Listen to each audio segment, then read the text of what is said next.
Hi அஸ்ஸலாமு அலைக்கும். எல்லோரும் எப்படி இருக்கீங்க? இன்றைக்கி காலைல அம்மா வாக்கிங் போகலான்னு சொன்னாங்க. வாக்கிங் போகிறதுக்காக வீடை பூட்டிட்டு வெளியே வந்துட்டோம். நேற்று ரொட்டீன் பார்த்திங்கன்னா ஒரு வீடு குடி போடுற விளையாக்க நாங்கள் போயிருந்தோம். காலைல போயிட்டு வந்துட்டோம்.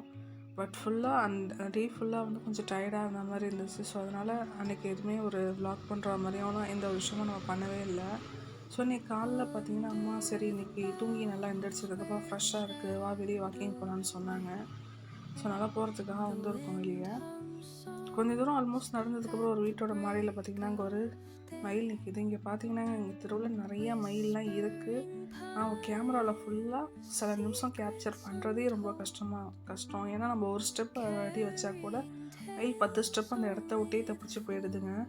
இங்கேன்னு பார்க்குறதுக்கு ரொம்ப அழகாக இருக்குது. ஆனால் தூரத்தில் இருக்கிறனால ஃபுல்லாக கேப்சர் பண்ண முடியல.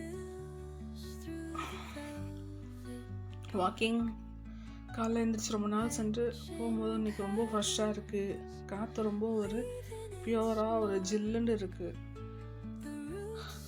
வானத்தில் நிலா பார்க்குறதுக்கு நல்லா இருக்குது. பகலில் நிறைய வீடு காலைல எழுந்திரிச்சதும் பார்க்கும்போது பிரைட்டாக அந்த சூரிய வெளிச்சத்தில் ஒரு டிஃப்ரெண்ட்டான கலரில் தெரியுது பார்க்க. ஒரு டைமிங்கில் ஒரு மாதிரி இருக்கும்.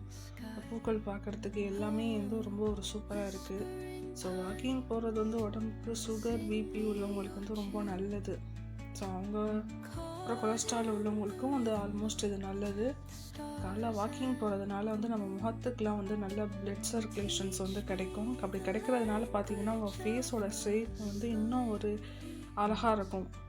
பார்க்குறதுக்கு ரொம்ப ஷார்ப்பாகவும் நல்லா அழகாகவும் இருக்கும். ஸோ அதனால் வாக்கிங் கம்பல்சரி ஒரு 30 to 40 days போனால் உங்களுக்கு கண்டிப்பாக அந்த மாற்றம் அவங்க ஃபேஸில் அதை பார்க்க முடியும்.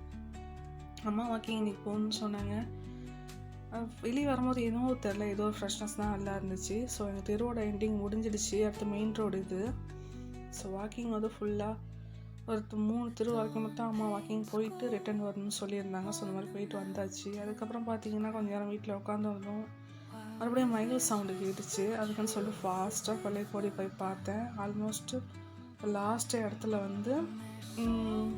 ஒரு மயில் இருக்கிறது தெரியுது. பட் நான் இங்கேருந்து கஷ்டப்பட்டு ஒளிஞ்சு போய் இதை பார்க்க போனேன். இப்போ கரெக்டாக தெரியுது.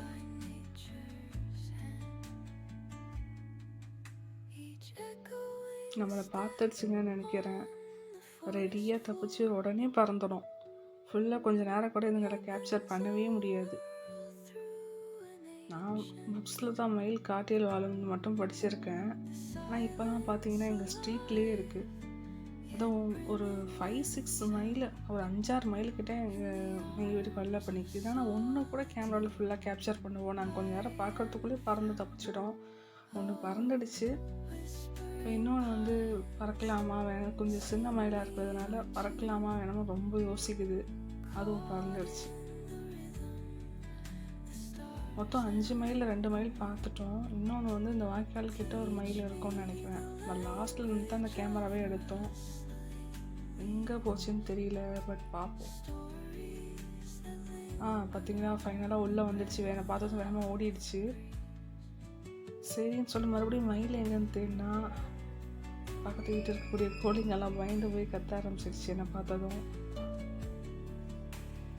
அப்புறம் சரி மயில் எங்கன்னு சொல்லி மறுபடியும் தேடினதுக்கப்புறம் பார்த்தீங்கன்னா மேலே இருக்கக்கூடிய செவரு அந்த வாழை மரத்துக்கு நடுவில் 2 மயில் நிற்கிது. அது அவ்வளோ தூரத்தில் இருந்தாலுமே என்னை பார்த்து மறுபடியுமே ஓடிடுச்சுங்க. ஸோ இன்னொரு மயில் பார்த்தீங்கன்னா அந்த வாய்க்கால் ஓரத்துலேயே நின்று என்னை பார்க்குது.